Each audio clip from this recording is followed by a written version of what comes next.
Fala pessoal, bom dia! Vamos lá, hoje terça-feira, dia 20 de fevereiro, e hoje a gente vai falar um pouco mais sobre o comportamento do investidor, beleza? A gente não vai deixar de falar um pouco o que aconteceu ontem, como é que está acontecendo hoje, mas a gente vai dar uma pincelada muito rápida, né? A gente não vai se ater muito a isso, e a gente vai falar sobre o comportamento do investidor, beleza? Então não saia daí, me acompanhe aqui rapidamente que esse vídeo vai ficar bem interessante, beleza? Bom, quem vos fala sou eu, Vinícius Vilas Boas, assessor de investimento da XP Investimentos, sócio do escritório Cashwise e idealizador aqui do canal, onde a gente faz um morning call com fatos e dados sem viés. E lembrando que todo ativo que eu mencionar aqui não tem nenhum tipo de recomendação de compra e nem de venda. A gente vai fazer alguns estudos, algumas análises e você tem que falar com o seu assessor de investimentos. Fale com a pessoa credenciada, uma pessoa que está ali pronta para te assessorar, que tem todas as ferramentas para melhorar suas análises e assim fazer com que você atinja os seus objetivos, beleza? Se ainda não é inscrito no canal, clica aqui em se inscrever, ativa o sininho de notificação, não deixa de dar o like e compartilhar esse vídeo com seus amigos, porque aqui porque isso vai me ajudar a levar esse conteúdo a mais pessoas, beleza? Bom, então sem mais delongas, vamos aqui para entender tudo o que aconteceu rapidamente, que são mais importantes. Primeiro ponto que a gente estava esperando, né, no final da noite ontem, é a corte de juros do PBOC. PBOC é o Banco Central Chinês, assim como nós temos o nosso Banco Central Brasileiro aqui, BCB, né? Lá eles têm o PBOC, que é o Banco Popular da China, né? Então, o corte da taxa de juros de 5 anos aconteceu, né, em 25 base points para 3,95 ao ano, e nós tivemos ali a manutenção da taxa de juros de um ano, né? Isso foi feito para poder fomentar o mercado imobiliário, né, e também o consumo interno, para que a China voltasse a crescer como esperado, né? A galera tá com muita expectativa nesse crescimento da economia chinesa, beleza? Bom, aqui no nosso Brasilzão, nós estávamos esperando o índice IBC-BR, que é uma prévia do nosso PIB. Veio subindo aí 0,82%, né, na comparação entre dezembro e novembro, e subindo 1,36% na comparação anual, né? Então, isso foi muito positivo, fez com que algumas casas, assim como a UBS, aumentasse aí a previsão do PIB daqui do nosso Brasil de 2,9 em 2023 para 3%. Isso é positivo, então mostrando que a nossa atividade econômica, né, o nosso PIB, nosso resultado, foi visto como está sendo visto como positivo, né? Um crescimento aí de 3%. Essa expectativa agora do mercado com o nosso resultado após o IBCBR. Um outro ponto que está incomodando a galera, mas eu falo assim que ali é muito ruído, né? Muito mais ruído do que movimentação de mercado, tá? Pelo menos no momento. Mas pega mal. Por quê? Nós tivemos ali aquelas declarações do presidente Lula falando sobre os ataques de Israel em cima do Hamas e tal, comparando a esse ataque como o Holocausto, né? Isso foi visto com maus olhos, né? O Israel está vendo Lula como uma persona não grata, né? Não é bem-vinda ali, e parece que o Brasil não vai se retratar, né? Frente a esse comentário. Foi um comentário muito ruim, né? Ah, falou que tinha. Alguns vão falar que falou que tinha que falar. É a mesma questão da galera lá do Bolsonaro. Por isso que a gente tem que parar com essa questão dessa polarização, galera. Parem com essa polarização. Porque um falava o que tinha que falar, o outro também acha que tem que falar o que tem que falar, mas não é bem assim que funciona a vida, né? A gente precisa ter um filtro, né? Você pode pensar algo, mas tem diversas formas de você falar, até porque você precisa ser um pouco mais diplomático e um pouco mais educado, né? A gente precisa entender o por qual motivo A ou B fazem seus movimentos, as outras pessoas fazem seus movimentos, beleza? Então isso não foi visto com bons olhos, está gerando um ruídozinho, mas acredito que não deva impactar no mercado em si, tá? No mercado em si. Beleza? Então, esses são as coisas. O que está esperando hoje? As coisas, ó, esses são os fatos, né, que nós tivemos ontem. Nosso Balvão da Massa teve um giro ali de 13 bilhões, né, no dia, né, um dia mais com uma baixa liquidez, na verdade, né, com menos de 1.000 pontos de volatilidade, de movimentação, fechou ali nos 129.035 pontos, né? Então, mesmo com uma baixa liquidez, nós tivemos ali uma alta, né? O que estava pesando no Ibovespa foi simplesmente materiais básicos, né? Então, o Vale que estava caindo bastante devido à retomada negativa do minério de ferro, né? Logo após ali o feriado chinês. Mas acredito que hoje a gente possa ter uma configuração diferente ali para Vale. Mesmo assim, Vale começou a retomar, né? Reduzir as suas perdas, né? Frente que ela estava perdendo durante o pregão, começou a reduzir ali um pouco mais suas perdas. Aí os bancos subiram, nós tivemos também uma subida ali de Petrobras, isso fez com que o nosso Ibovão da Massa fechasse basicamente ali na sua alta, né, nos 129.035 pontos. Foi visto com bons olhos, tá bom? Bom, agora vamos falar de comportamento de investidor, porque é isso que a gente veio falar hoje, a gente não vai falar de macro. Então, já falamos aqui rapidamente de macro, agora vamos falar aqui do comportamento do investidor. Beleza? O papo que eu quero bater com vocês aqui é a parte da disciplina e da paciência. O que acontece?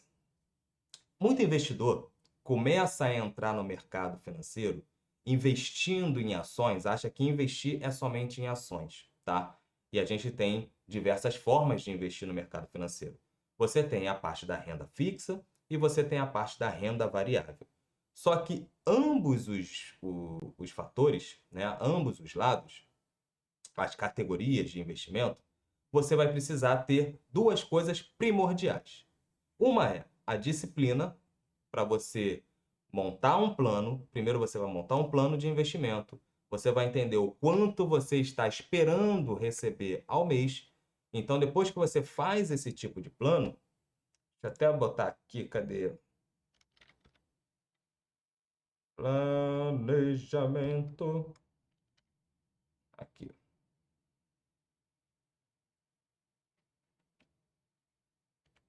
Deixa eu trazer aqui para vocês. E vou tirar meu rostinho lindo daqui. Não, vou botar para o outro lado. E reduzir. Tá? Pronto, tá bonito. O que acontece?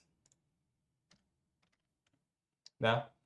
Temos aqui uma figura hipotética, né? E aí a gente vai falar aqui de um plano de investimento. Então, digamos que a gente montou aqui um plano, beleza?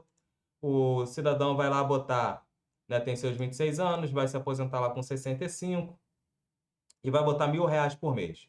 O patrimônio dele hoje é 4.190.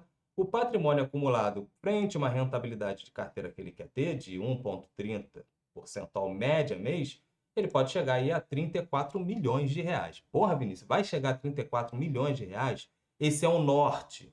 Ao longo do período, porra, a gente está falando aí de basicamente quase 30 anos, né? Então, ao longo do período, você vai fazer ajustes, né? Porque o ciclo econômico ele vai acontecendo. Então vai ter troca de presidência aqui no Brasil, troca de presidência nos Estados Unidos, porque impacta bastante. Vamos ter mudança no cenário econômico de maiores economias, digamos que a China cresça bastante, ou então venha figurar a Índia em um outro patamar, né, de configuração no cenário econômico, macroeconômico. Aqui no Brasil também teremos mudança na nossa política. Enfim, muita coisa pode acontecer. Então, assim que vai acontecendo, a gente vai ajustando a estratégia para que ele venha buscar um 1,3% média mês ao longo desses 30 anos quase, beleza? Vamos arredondar aqui para 30, pronto. Nós vai ficar ali. Beleza? Então, esse é um dos fatores. Agora, só que, se ele começar a olhar que está botando R$ 1.000, né, média mês, ao longo dos 30 anos, obviamente isso aqui depois pode ir aumentando os aportes, tá? Tá ganhando 1,3, chega ali, se dá um outro amigo dele e fala, porra, caraca, irmão, tô ganhando 2% ao mês, 5% ao mês. O que que ele vai pensar? Pô, tô ganhando pouco. Vai começar a sair da estratégia. Não vai ter a paciência de seguir o plano, a disciplina de fazer os aportes e a paciência de esperar o tempo passar e a gente só mudar a estratégia mediante a mudança do ciclo econômico, do cenário, beleza? Ou então o cara tem ali uma expectativa de 0,98% média mês, Aí tem um que ganha 1,5. Ele, não, agora eu quero arriscar mais. Será que está no perfil dele? Ainda tem um patrimônio acumulado aqui que ele já estava mostrando como satisfatório. Então, se mostrou como satisfatório, só segue, beleza? Então, esse é um dos fatores que a gente precisa olhar, beleza? Qual o outro fator? O cidadão que pega e coloca uma empresa, vamos pegar, deixa eu ver, vamos pegar Vale. Botamos Vale na carteira, porque Vale é uma das empresas que vai entrar nessa composição, né? Sendo que Vale, o que está acontecendo? Vale está lateralizando, não sai do lugar. Vou pegar até uma outra que é até melhor. Engie. Engie é outra também que fica lateralizando pra caramba. Demora a andar. As empresas do setor elétrico, né? Demoram a andar pra cacete, ó, como fica. Vamos pegar outra aqui, ó, Taesa. Também. É outra que demora a andar. Fica lateralizando. Vamos pegar mais uma? TRPL. Outra também que demora a andar. Fica lateralizando bastante. E são empresas que pagam bons dividendos, né?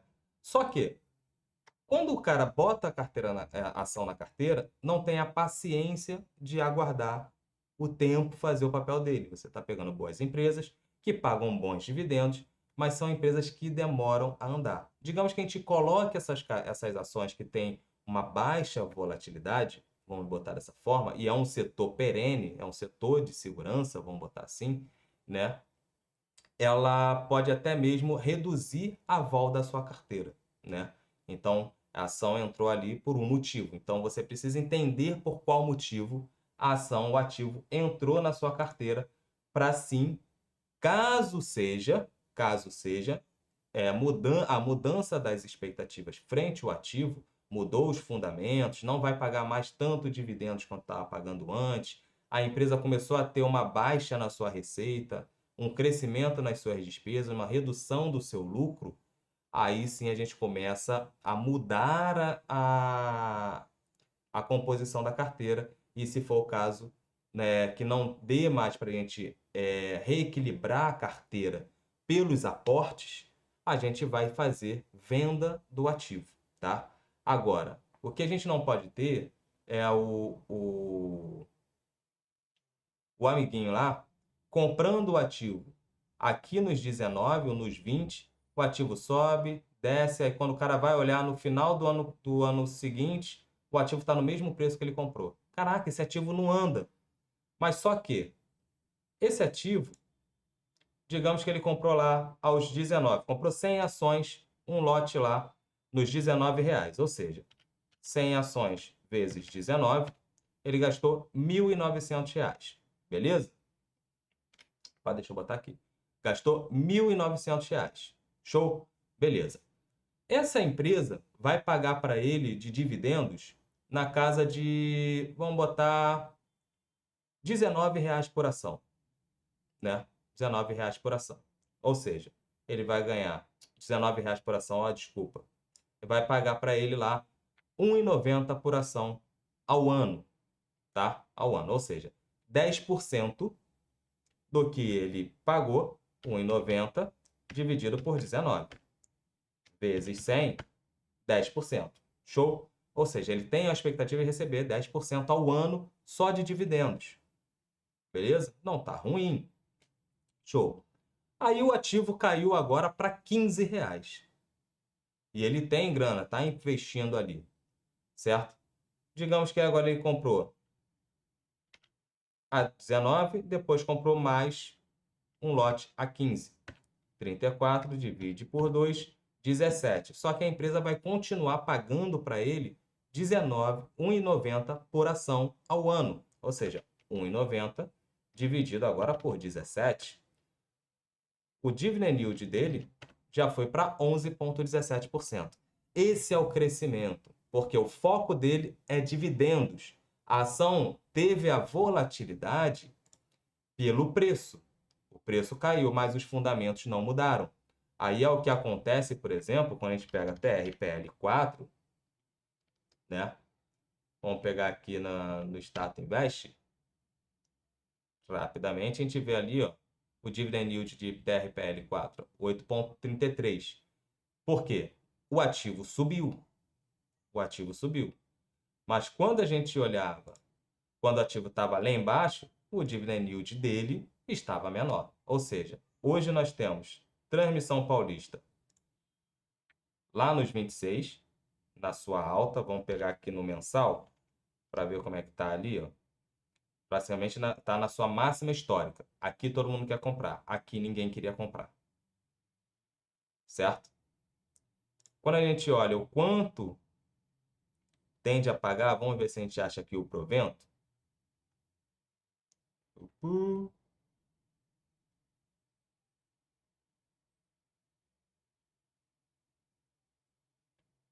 Valor de provento.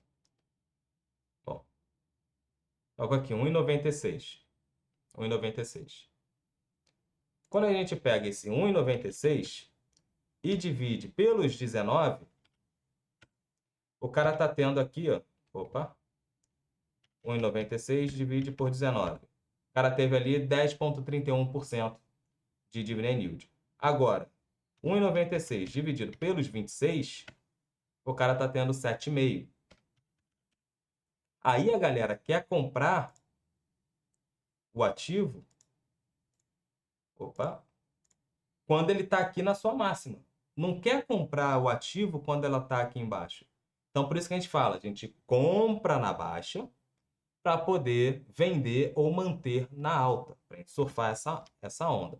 Esse é um dos pontos que a gente precisa entender quando a gente entra, bota um ativo na carteira. É ter a disciplina do aporte, depois de fazer esse stock picking, né? Essa seleção de ações que vai compor a estratégia para você poder atingir aquele 1,3% média mês, 1,2, 1,10, 1,15, enfim, o percentual que você definiu que a gente vai perseguir, né? Então fizemos uma análise entre ações, quais são os ativos que vão entrar na carteira. Agora a gente tem que fazer o quê? Ter a disciplina, que é o aporte médio mensal, porque o mercado ele é cíclico, ele vai ter as suas volatilidades, né? Então, quando tem uma queda brusca, é quando a gente precisa aportar com mais força, né? Vamos olhar aqui, por exemplo, no mensal, aqui na época do Covid, 2019, né? Aqui, começo do Covid-19, olha quanto foi o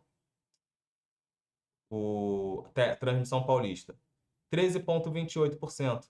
Então, nessas quedas bruscas aqui, é que a gente tem que encher a mão, porque, digamos que você esteja só comprando Transmissão Paulista, tá? E você bote lá R$ 1.000 por mês.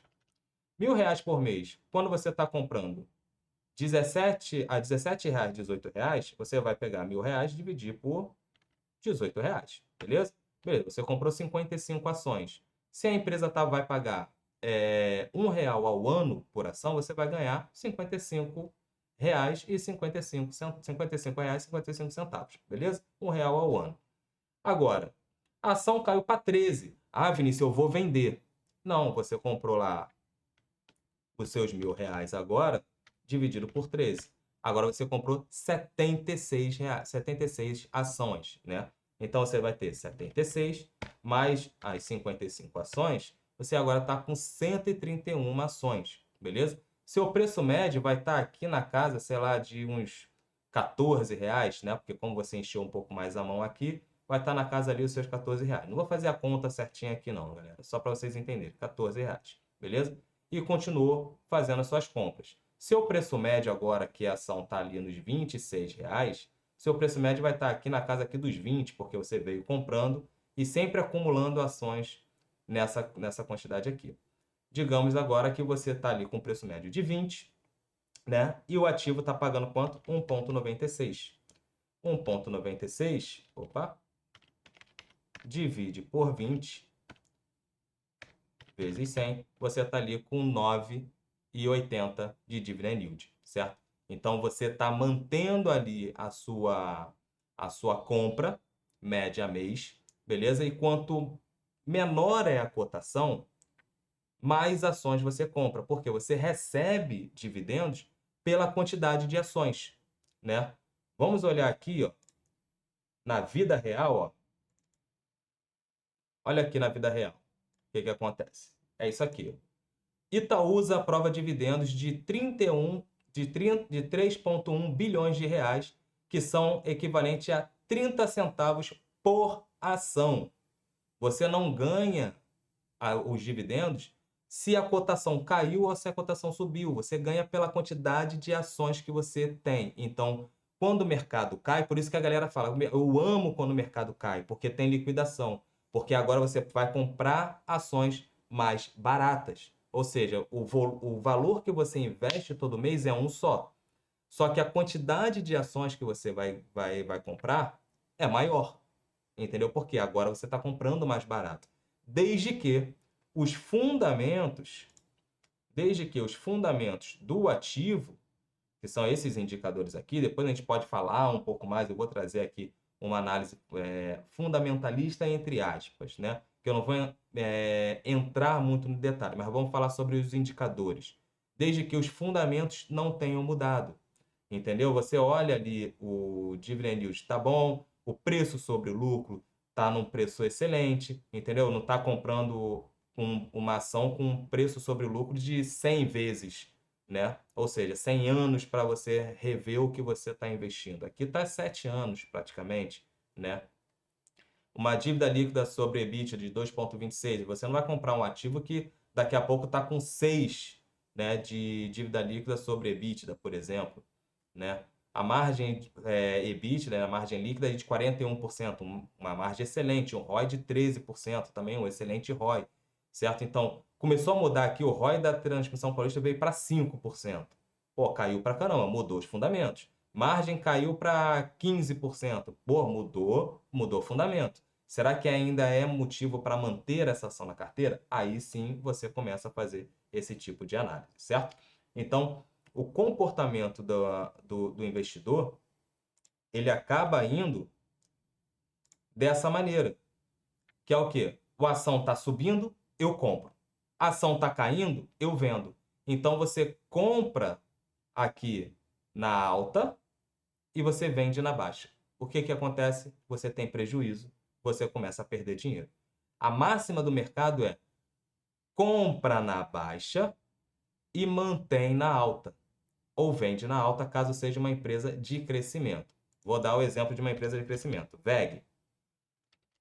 VEG, você quando entra na VEG, você não entra na VEG olhando os dividendos, pelo menos não agora, porque é uma empresa de crescimento, eterno crescimento. Então, digamos que o cara comprou a VEG lá em 2016. Vem comprando, acredita no case, está gostando do case e tal, uma boa empresa. Vou comprar porque eu vejo que VEG está em todos os motores, de geladeira, compressor, energia elétrica, enfim, tudo quanto é lugar que eu olho para dentro da minha casa e para fora da minha casa eu vejo VEG, vejo motores VEG, ou então vejo coisas que os motores VEG, né, produziram. Então, é um mercado muito grande, é uma empresa muito sólida. Beleza. Então, você está olhando a valorização da sua cota, tá? Porque antes você pagava na cota da ação R$ 6 e agora a ação já está lá em 33, beleza? Então você está vendo aqui a valorização da sua cota. Com ações de crescimento, você está olhando o quê? Não está olhando dividend yield, recebimento, porque quando você investe no mercado financeiro olhando ações, você está de olho nos proventos ou na valorização da sua cota, beleza?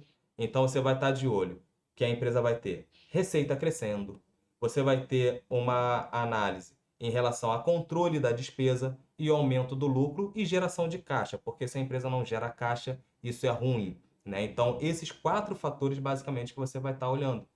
Então, não entre num comportamento, né, tomar decisões se o ativo está subindo ou se o ativo está caindo, tá? Primeiro, olha os fundamentos do ativo e entenda se faz sentido ter na carteira. Definiu isso? Aí sim você começa a fazer a análise de todos esses ativos que você fez a lista, quais estão no melhor ponto de compra, né, que fazem mais sentido com a sua estratégia. Por isso que é importante você conversar com o seu assessor de investimentos para evitar que você fique entrando nessa ciranda do mercado e gerando liquidez para dar dinheiro para os outros, tá? E você comece a compor os seus resultados, os seus objetivos, que é o crescimento patrimonial, tá bom? Evitem entrar nessa ciranda de comprar na alta, vender na baixa, tá? Não tomem decisão com base no seu financeiro somente na emoção, porque aí vai ser ruim para você. Você vai começar a tirar ativos e botar ativos na sua carteira sem saber o que você está fazendo. Show? Então, esse foi o Descomplicando, que não foi um giro de mercado, foi mais um Descomplicando Finanças de hoje, falando sobre comportamento do investidor. Tenha o seu comportamento mais tranquilo. Siga o seu plano com disciplina e paciência, beleza? Só tire um ativo ou coloque um ativo quando você sabe exatamente o motivo pelo qual ele vai compor a sua estratégia, tá bom? Então, forte abraço, pessoal, e até amanhã com mais. Aí sim, nós vamos falar de giro de mercado amanhã. Valeu? Valeu!